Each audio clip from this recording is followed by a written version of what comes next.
Tuwing gagawa ako ng mga crochet project for tutorial, kailangan ko munang gumawa ng mga samples. Kasi meron pa akong nakakaharap ng mga ano dyan yung mga problem dyan. Katulad halimbawa ng, ito bang yarn na to ay magandang gamitin para sa ganitong klase ng design or kung ano man yung project na ginagawa natin. So, ito yung 12-ply polyester na ginawa ko. So, okay naman siya. Okay siya pag nilagyan mo rin siya ng coins, maganda naman siya. Kaya lang, mas maganda pa rin talaga kung gagamitan natin siya ng polypropylene. So, ayan. After first, ito yung first na ginawa ko. Ito yung pangalawa.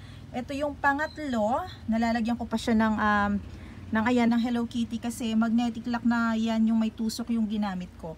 So, ito yung pinaka-last na ginawa ko. At sa tingin ko na ito yung pinaka-perfect. Yung polypropylene. Napakaganda. So, kailangan ko pang gumawa ng isa or dalawang sample bago ko gawin yung tutorial neto para perfect.